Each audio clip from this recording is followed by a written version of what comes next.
I'm Chris, And I'm Kiley. And this is Redefining Resilience, where we explore what it means to build a resilient lifestyle so you can thrive in any and every situation.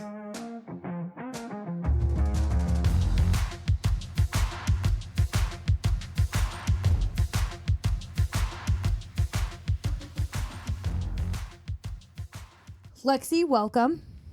Heck yeah. Thank you guys. An honor. No, truly, such an honor. I feel so, yeah. We're lucky to have you on as our very first guest on Redefining Resilience. Can you give us a little bit of background on who you are, what you've done up until this point, and what you do today? Yeah. Background. Short and sweet, that's kind of hard, right? Every life moment has truly led where we are today.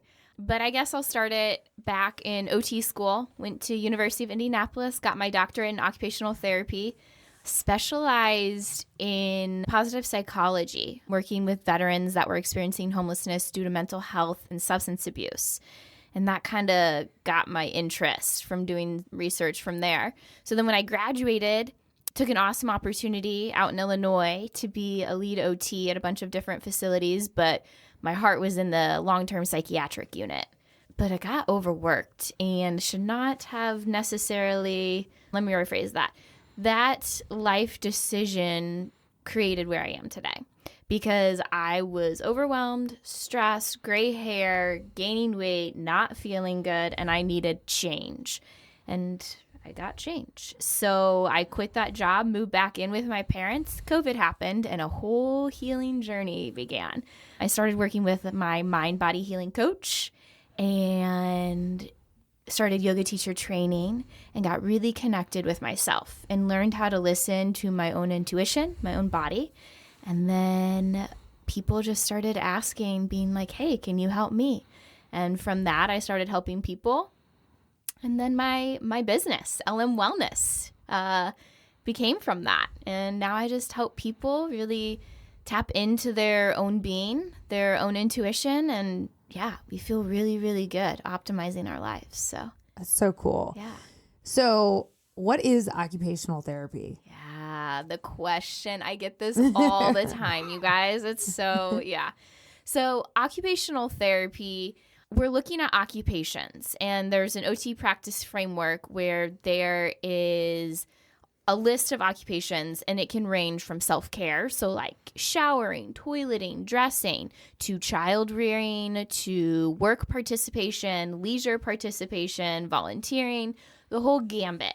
And what we do is we look at those certain client factors that are prohibiting you from participating in those occupations that you find meaningful, whether that is physiological, psychological, spiritual, emotional, environmental. We look at all of that and kind of figure out, okay, what is preventing you from participating in that to your full capacity, and how can we adapt, modify, improve that type of ordeal with your skills.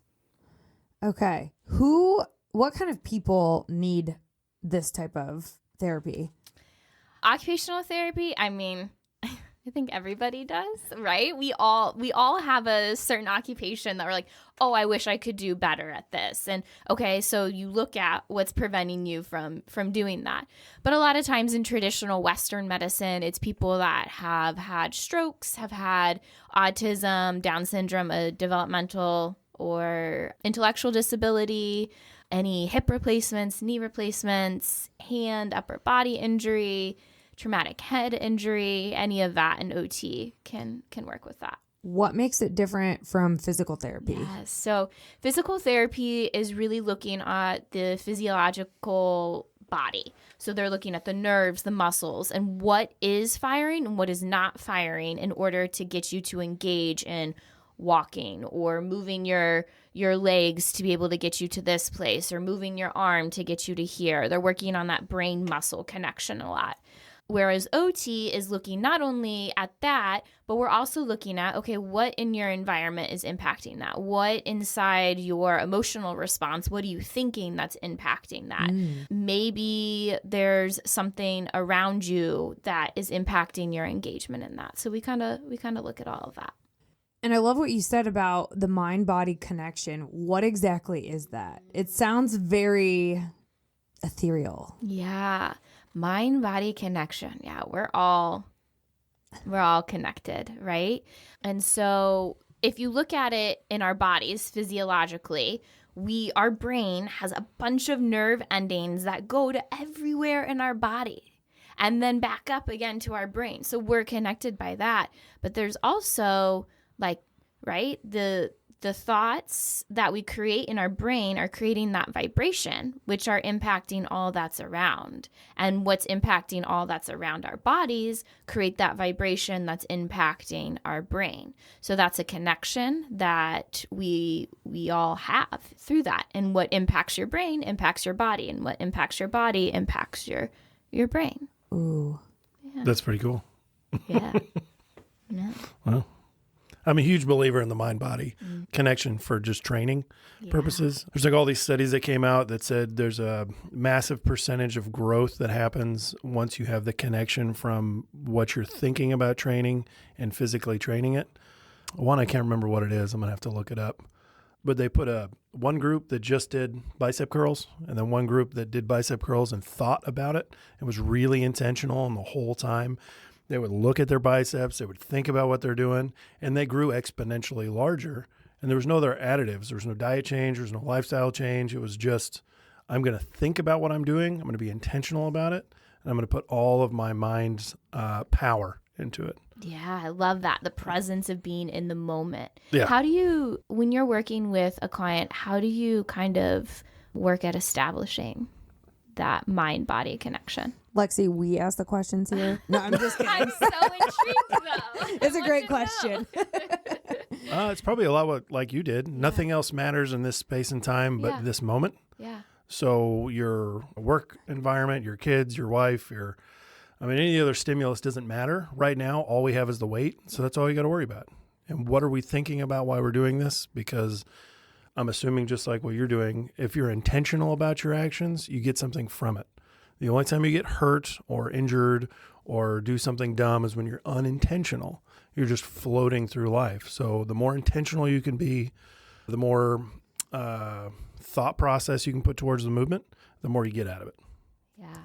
He also, when I've trained with him, he also has me focus on the muscle group that is benefiting from the movement. So by focusing my attention on that muscle group and firing those muscles intentionally, I'm getting more out of every rep. No, yeah, for sure. I love that. Yeah. So in OT school, we learned linking breath and movement. So a lot of extension is the inhale, and then contraction of the muscle is the exhale. Do you kind of work with that as well? That's kind of the exact opposite. So it depends on what you're doing. What muscle you're working, gravity, how gravity is working on it, and that type of stuff. Yeah, I'm a big fan of what's called bracing. Okay. So I think the most beneficial way to move weight is with your breath held. Okay. Because up and down, you should only breathe at the top of the movement where your skeletal system holds the weight. Because, the best way to explain it is if you stand up and you breathe in really, really deep and fill in your lungs and try to touch your toes, bend over, it's really hard because your lungs are full. If you breathe out, you can bend over and touch your toes. Do you want to be bent over like that with weight on your back? Absolutely not. You want to have everything tight and braced so you hold your breath. Same concept, though. Breathing plays a huge role in everything you're doing. So. What is mindfulness, and what role does that play in what you do on a daily basis to help people? So mindfulness, there's so many definitions of what mindfulness can be, but the gist of it is just truly being present, like you said, Chris, in that moment, letting go of what our minds are creating outside of the space that you're in. So you're focusing on your body, your feelings. You can even focus on what is immediately around you as well. That sensory stimuli, the lights, the people, the colors, the space. That's still mindfulness. It's just not thinking what happened before or what's yet to come. It's just being right there and right now and noticing that. And then you asked how mindfulness is put into my line of work. That's what I'm trying, right? Getting people to learn how to just be in the present moment, because it's truly the only moment we have. We don't have, the past doesn't exist, the future doesn't. So we only have this present moment. And that's when we can listen to our intuition. That's when we can really let go and listen to what, if you believe in God, higher levels, the universe, your own intuition, whatever it is that you believe in, that's when you can really tap into that and you get all the answers. And that's where you feel really good.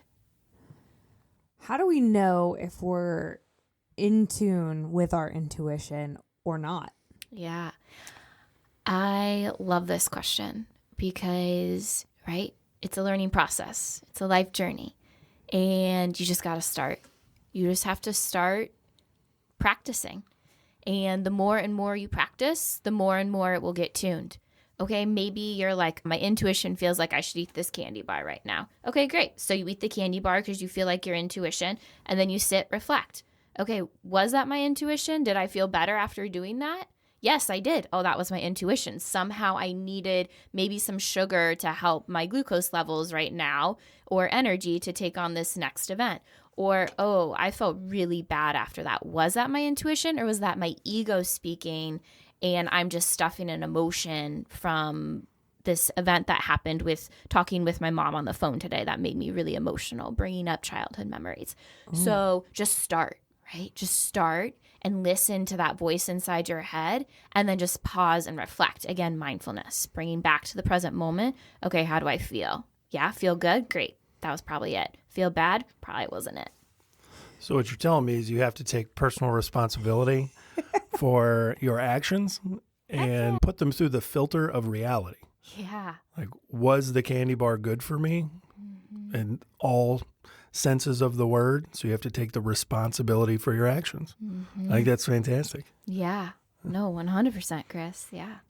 Can I say, but that's really cool, right? Responsibility is power.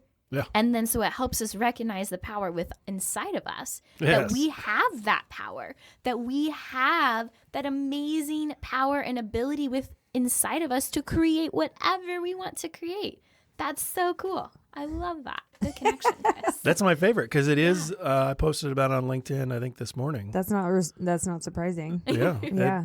Chris loves personal responsibility. Because it's freeing. It's the only thing that destroys the chains of all this bullshit that we have attached to us.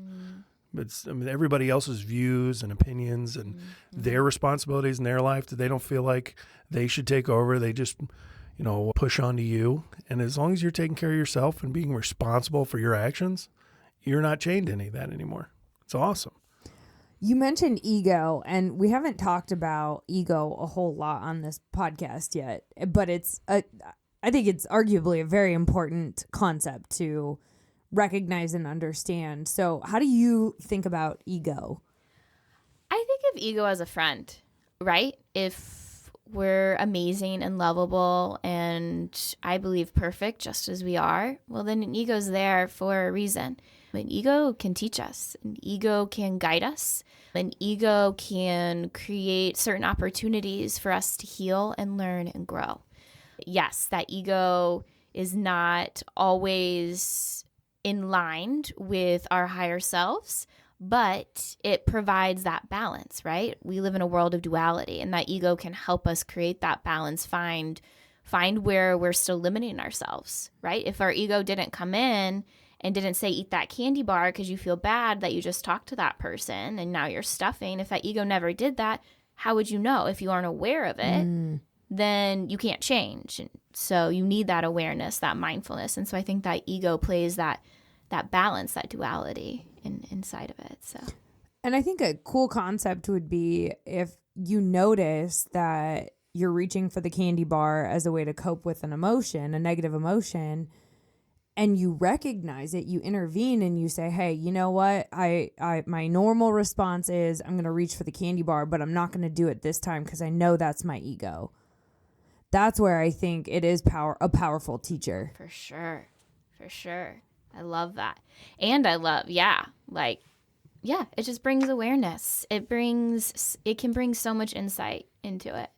But I think you have to slow down and actually be cognizant of what's happening in that moment. Because if you're doing things on autopilot, that's where your ego can get the best of you. 100%. Yeah, because our ego is so easy. It's so natural. It takes all our past experiences that we all store these traumas inside our body. Our ego takes that as normal, as typical, and keeps going. Yeah, overdrive. We're just going autopilot, not thinking. Well, that's where mindfulness comes in, right? When we pause and we're actually in that moment, we're able to conceptualize what is actually happening. And that's when the spiritual things of life, that intuition, that feeling of wholeness, that feeling of connectedness, of love, all of that starts to kind of bubble up. It's always there, but you can kind of feel that a little bit more when you are that mindfulness. And I think mindfulness, in a sense, it volumes down the noise around us and volumes up our own voice. 100%. And when you start listening to that voice, like you said, that intuition and confidence really go hand in hand, because you're more secure with who you are, the decisions you're making, the direction you're headed in life. So it all is very much interconnected. Yeah, 100%. Because when you're listening to your intuition and you're mindful and you're present, you're trusting, right? You're trusting that everything's working out for you and everybody else. And when you have trust, you have that security, right? That safety. So many people nowadays feel so unsafe, right? Yeah. For a multitude of reasons. They have that fear, that worry. And so that security, that sense of safety, allowing you to tap into that intuition, that responsibility, that sense of, okay, I got this. Yeah, it's super powerful. You reminded me of our good friend Abraham Hicks that we saw in Chicago. Lexi and I took a field trip up to Chicago and saw Abraham Hicks speak. And if you don't know who she is, her real name is Esther Hicks, but she goes by Abraham when she's, tapped into her. I don't know if it's like an ego persona or what. You just have to go watch her and experience it. But she talks a lot about manifestation and your thoughts. And you said something that was very Abraham Hicks, which was, everything is always working out for me. That's a phrase that she repeats over and over and over and over again. And when you're feeling down in the dumps and repeating, everything is always working out for me, everything is always working out for me, everything always works out for me, you just repeat it over and over again, it starts to become a belief that you adopt. And then when you're faced with challenges or adversity or emotional situations, you don't get as worked up about it.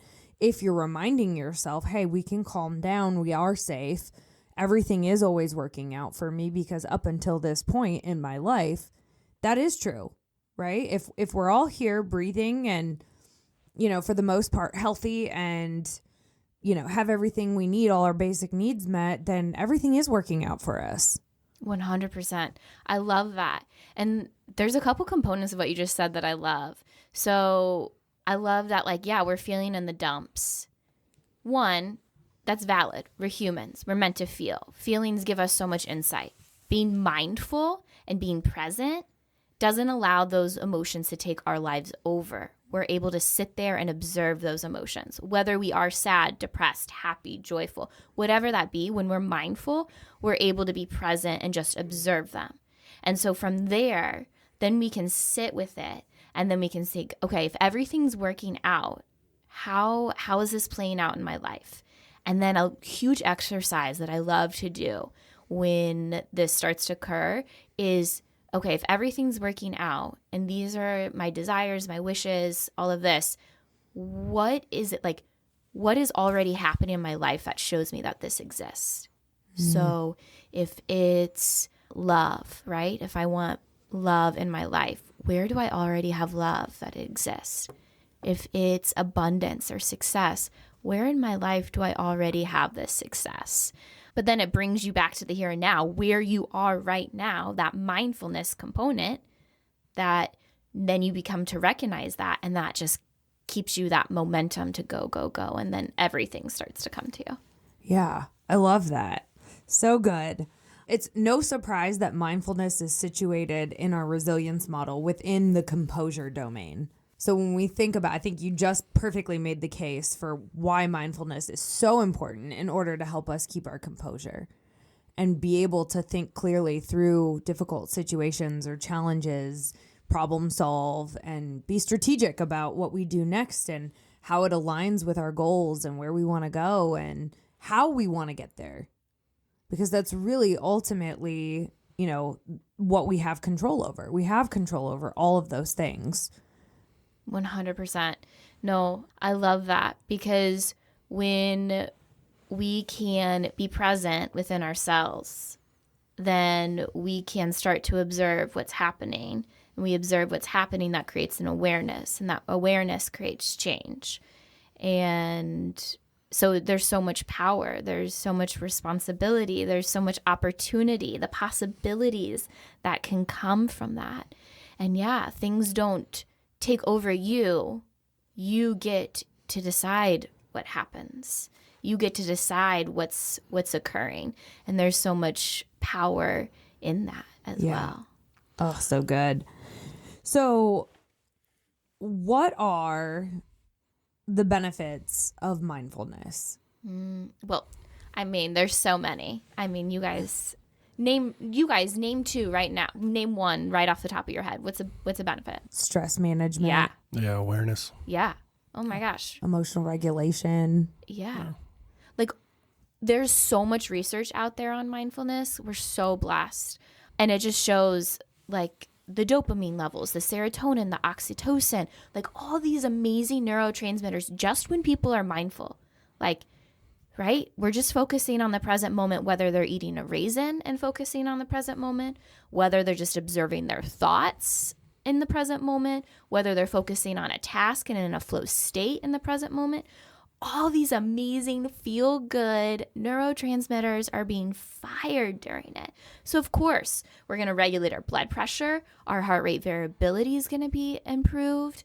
We're going to breathe deeper and more fuller, so that's going to relieve some muscle tension. It's going to allow our diaphragm and lungs to expand, which is going to help our cardiovascular system, which is going to help our immune system to fight off things, which is going to help our digestive system because we're resting, relaxing.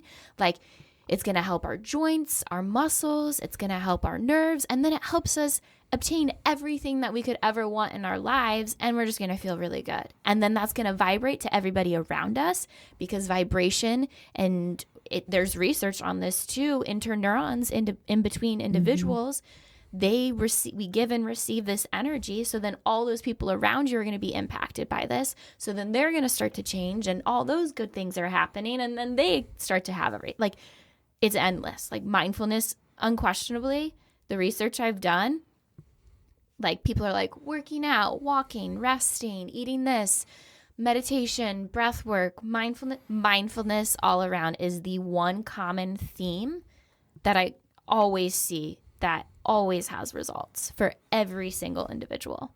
So I'm just playing some of my clients through my head, assuming that they were sitting right next to me. I can hear the questions that they would be asking. So we talked about this, I think, last episode we recorded. Sometimes silence is the loudest thing for people. It's just very overwhelming. And to take responsibility in a world that we can negate the responsibility or escape it very, very quick. I know in the weightlifting world, I can post something on LinkedIn or some social media source and find a niche that's the best in and just promote it there so I don't have to work any harder. I don't have to take responsibility to be better. And it's happened in almost every facet of our life. How do you coach somebody that has never had to be quiet, that has never had to be mindful, is going through these issues and just doesn't know where to start? I love that. Okay, so mindfulness is just becoming aware of the present moment.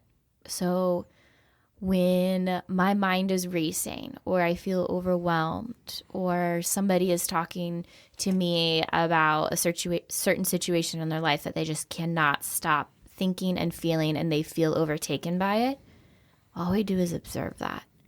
So what does that mean? You sit there, you breathe, and you just observe your thoughts. You become an observer of what your mind is observing. So, like, have you guys ever tried that before? Just observing your thoughts? We talk about it a lot. I think it's absolutely fascinating. Yeah, actually. You just observe what's happening. Who cares if your mind is rambling and going in 45 billion different directions? Mine does, but I'm observing them. That's mindful, and you can already feel your body and mind slowing down. And if you continue to observe your thoughts start to slow down. And then you continue to observe those thoughts and your thoughts begin to slow down. And then all of a sudden you're like, why was I even perseverating and going down a rabbit hole of that? And now you're not. That's the power of mindfulness. And so that's where I would begin. Just observing those thoughts. Or another one that I use with kids a lot, especially that have autism or something else, is just observing their sensory environment. So observing the lights or a certain color or what they hear, what they taste, what they smell, what they feel on their bodies. That's a huge one as well. That if you're not ready to get inside the brain yet, because that can be overwhelming for some people or hard to conceptualize as well. But things that are coming into your sensory system from the external environment may be a little bit easier. So even just focusing on that can create a mindful component.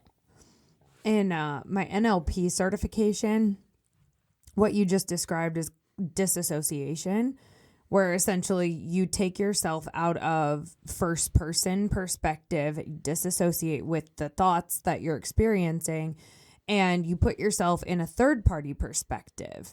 So if you remember back to when we learned this stuff in school, when you read a novel that was written in first person versus third person, it's almost like in first person, you're the main character in the story. In third person, you're observing the main character in the story. And that's the transition that Lexi's suggesting we make when we're starting to feel overwhelmed. And I think it's a great suggestion because when you're in the third person, there's this concept of non-attachment that comes into play. We were talking about this before we started recording. When we get attached to things, it's because we're too close to them and we are holding on to them too tightly. And so when you get into a non-attachment or third person perspective, you can detach from whatever is holding you back or that you're clasping or grasping onto so tightly. And you can let go a little bit and put some distance between you and that thing that you're experiencing. Mm-hmm. And that distance, even though it's more of like a visual distance, right? Like you can visualize this distance happening. It mentally and emotionally creates distance as well. 100%. It creates space. It creates opportunity. It creates presence. It creates an ability to be in the here and the now because you're not taken by it. You are observing it. You are in the control of it. Yeah. And I love that. That's what I love. So at the yoga studio that I teach at, we do logs. So we hold these high intensity postures for minutes. And my favorite thing to say during that time is be non-reactive.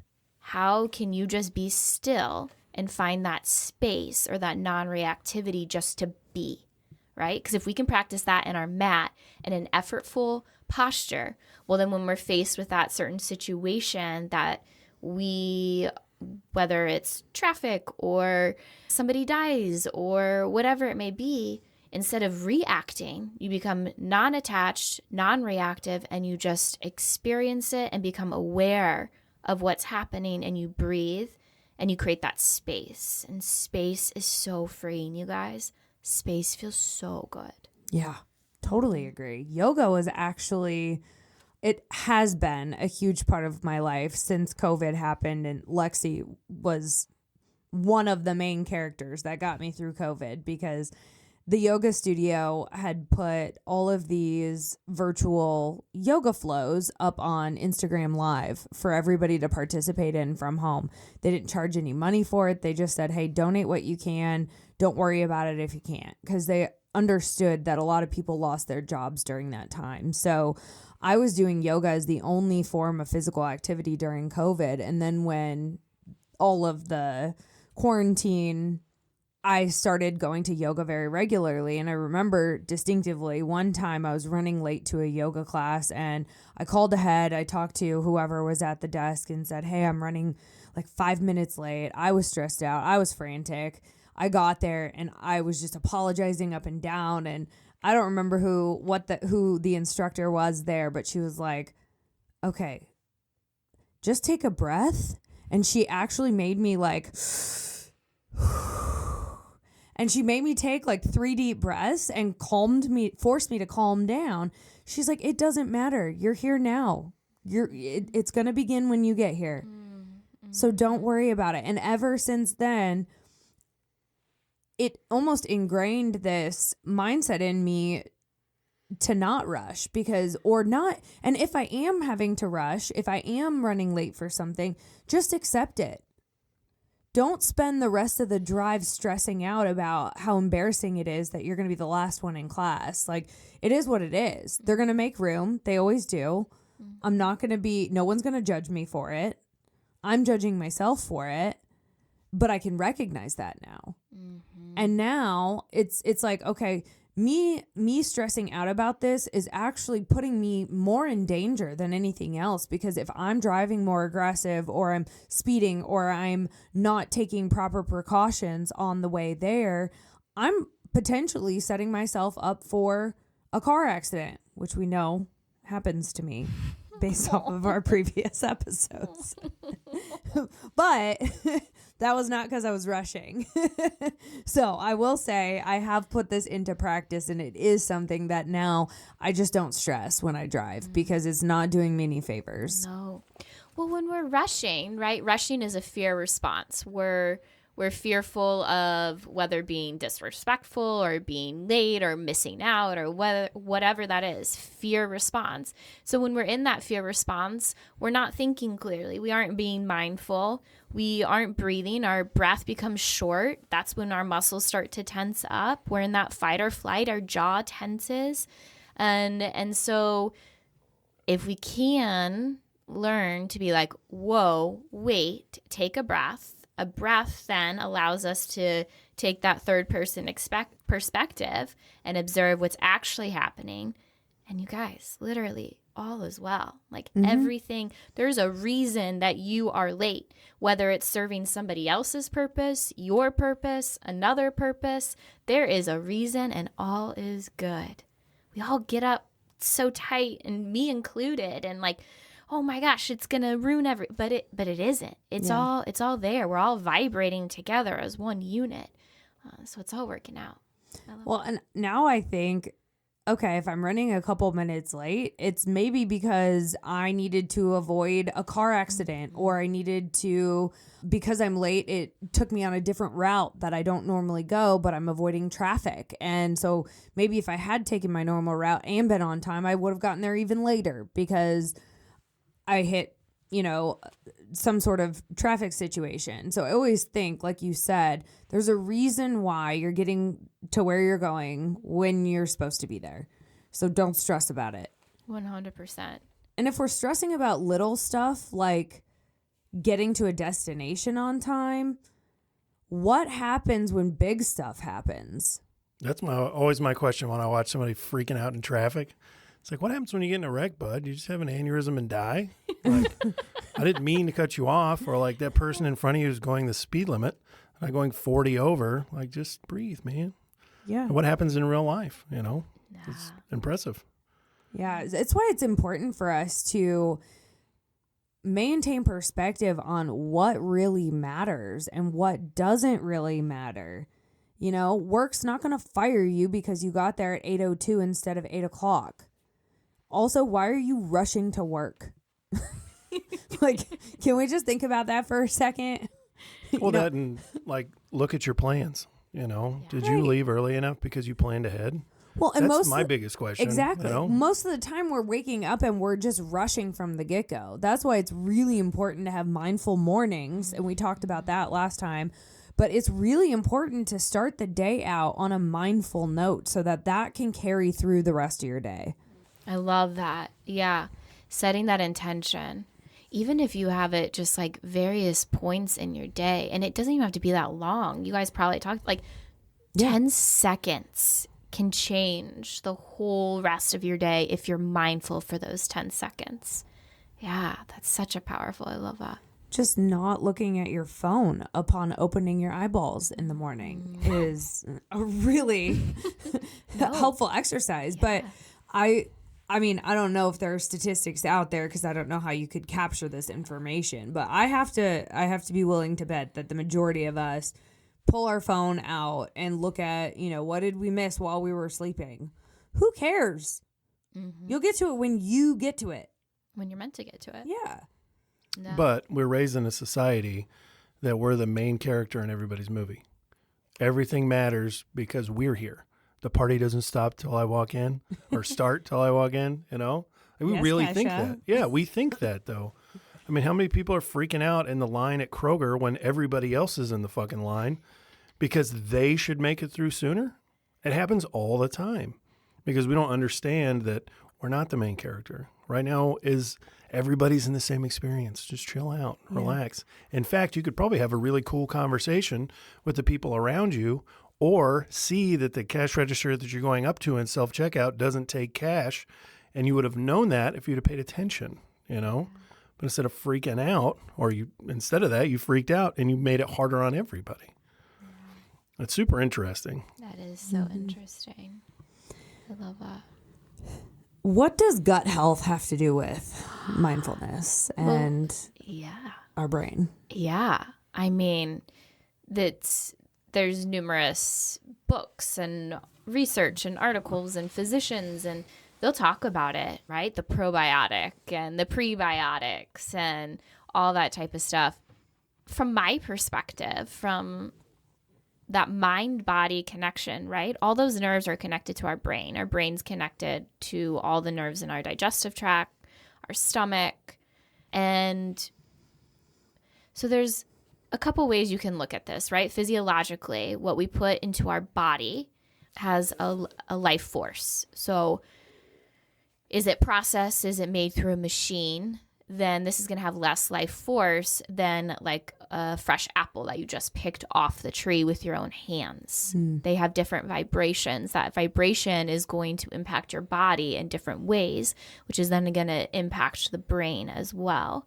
Certain foods can create an inflammation because your body's not digesting it properly because of stress or that fight or flight response. And so then that inflammation causes an overall change in your body, which then changes how you feel, your brain chemicals, what's occurring in there as well. But also, I think the more spiritual side and what I kind of work with clients is how you're perceiving that food. So let's say you're rushing because you need to get to this meeting, so you're really quickly eating this handful of nuts, and then you feel bloated, and then you're like, oh, I don't feel right because I feel all bloated. What is that? But let's say you had 5 minutes and you slowly ate a handful of nuts and you feel good and you feel energized. Same food. You intake it, but it's impacting your body because you're perceiving it. I had time. I'm relaxed. I'm able. Let's say we talk about a piece of cake. Let's say you're eating this piece of cake. Again, I'm going to bring up maybe something emotional. We're emotional eating. I just had a really tough day at work and I just want this piece of cake. Or I feel really bad because my stomach hurts and I want to eat this piece of cake to make me feel better. Well, that's going, right? You're already thinking. So there's the mind. That mind is going to create these physiological effects in your body. That's going to create inflammation. It's going to be harder to digest. You're going to gain weight, water weight, whatever that may be. Whereas, oh my gosh, I have this piece of cake that was made of love from my mom. She bought these ingredients. She put them together in her own time. And now I'm going to have a couple bites and cherish every single bite of this cake. I guarantee you, if we changed how we perceived the food and what we thought about as we were intaking it and thought of it as spiritual, as a devotional to our bodies because we love our bodies and they're amazing, we'd feel so much better. So I kind of look at it as what is our brain thinking about the food rather than the food impacting our body. Yeah. So like for me, I go through functional medicine and I got tested for sensitivities. And my sensitivities, of course, were gluten, dairy, eggs, soy. But the thing is, and what I reflect on, is before I had that sensitivity, I had done research. And through that research, I was like, oh, these foods create inflammation. Well, so then in my brain, I already had these foods create inflammation. So then my brain created my body response, which now shows up in my food sensitivities that I'm going to be sensitive to these because my brain already created it. And now my body can't digest it because of that connection. So whereas a lot of people can have gluten and be okay because they enjoy it and love it and eat it and they're still fine. It's interesting you say that because I recently also did a food sensitivity test, and I've had 3 of these tests done over the years. So my sensitivities have changed over the years, but some have remained the same. Eggs have been one that pops up every single time consistently. But I like eggs. I have mentally, I enjoy. Is it my favorite food? No, but there's some good omelets out there that I do enjoy. But recently, before I took this test, and it was interesting because I think you had said after a yoga class or before a yoga class, just listen to your body. And for some reason during that yoga class, like what kept popping up in my head was gluten. And I'd been eating quite a bit of pasta and breads lately and feeling super bloated. And sure enough, on my food sensitivity test this last time, gluten came up. I only had 5 things that I was sensitive to, and gluten was one of them. And it hasn't shown up in the past historically on my test, but this time around, I mean, I think you're right. It's not what we eat, it's what we think about what we eat. 100%. 100%. And so if we all, all of us included, if we can change how we perceive any event, anything, and make it feel good, it's going to feed what we need. But a lot of times, you guys, if you do it, like if you practice it and you're like, okay, will this piece of cake make me feel good? Should I eat this piece of cake? A lot of times you're going to hear no. Mm-hmm. Like, should I eat this bag of chips? Will it make me feel better? A lot of times, if you're really listening and you're not letting your emotions or stress eating get in the way, you're going to hear a no. Okay? You're going to hear, like you guys, I almost just cussed. You can. Don't do that. Are you okay? I literally love broccoli. Like, I crave broccoli. It's so good. And I'm like, okay, not emotional eating. Is this? Yes. And it serves me. And I feel so good after I eat this broccoli. A lot of times people like, should I drink this water or should I have this glass of wine to relax? Or should I have this tea or this glass of wine? A lot of intuition is going to say tea. From my experience, that's what I found. Because our body knows. Mm-hmm. Every cell is working for us. Every cell. And if we just pause and be mindful and really ask our intuition and let go of that emotional component of it, your body is going to choose what exactly that you need. That's so good. Mm-hmm. One of my favorite weightlifters, I'm not going to say his name because he's pretty out there. But one guy came up to him at the Arnold Classic and said, "Hey, man, I eat all the time. Why am I not big?" And he goes, "Well, is there a sandwich in your hand right now?" And the kid goes, "Well, no." He goes, "Well, 1, you don't eat all the time because otherwise you'd be eating right now. And 2, do you eat like an asshole?" And I thought it was so funny that he asked him if he ate like an asshole. And then they didn't really elaborate much, but I looked up more of his stuff. And he got so tired of trying to coach people on how to eat. He would say, if you put it in your hand and you look at it and you say, "Is this something I should eat?" and you say no and you still eat it, you're eating like an asshole. Don't do that. You're not, just be smart, man. Your body's going to tell you. You are intelligent enough to understand that Cheetos aren't serving any purpose in your life. Yeah. They might make you feel good right away, but it's not going to work long term. The reason why you feel bad is because you're making short-term happiness decisions and ignoring the long-term that you know exists. Mm-hmm. That's true. Yeah. And a lot of times people are eating Cheetos because they're just stuffing a certain emotion as well. A lot of times they don't feel good or an experience just happened. They're stressed, whatever that is. And that's what you stuff because it's easy. It's accessible. It doesn't fill you up. So it doesn't have a lot of life force. So good. So as we wrap up, one question. What do you wish more people knew? That everything's working out, that they're so loved. And I promise and I guarantee you, everything is working out for you and for everyone. That's a perfect note to end on. Yeah, that's good. Lexi, what's the best way for people to connect with you and get more of you? Yeah, Instagram at lm.wellness is the best way to reach me. And yeah. Links I'd to your love connect. website are on there and Yep. everything. Perfect. Links to the website, or you can go to my website, lm-wellness.com. Yeah, I'd love to connect, learn more, talk, grow. Amazing. Thank you so much. Thank you, guys. This is awesome. Super cool.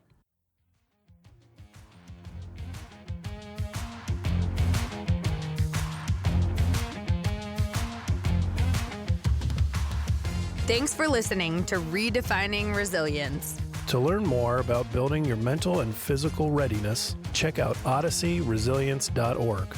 And follow us on Instagram, LinkedIn, and TikTok.